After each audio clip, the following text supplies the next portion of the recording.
Hey guys, welcome back to TechMan. Today, let me show you how to add property to Google Search Console.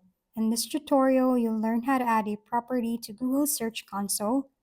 If someone has already granted you access, simply open Search Console and select a property using the Property Selector. To add a new property, open the Property Selector drop-down on any Search Console page and click Add Property. Then choose the type of property you want to add. Next, select a verification method and follow the steps provided. Either verify immediately or save your progress and resume later. To verify instantly, complete the steps in the pop-up window and click Verify. If you need more time, select Verify later to save your settings and return when ready. Once verification is complete, your property will start collecting data within a few days. Keep in mind, data begins collecting as soon as property is added, even before verification.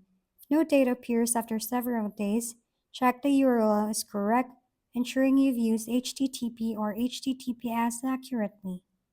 If we've been helpful, kindly give us a thumbs up, and don't forget to hit the subscribe and bell button for more contents. For any questions and suggestions, comment down below.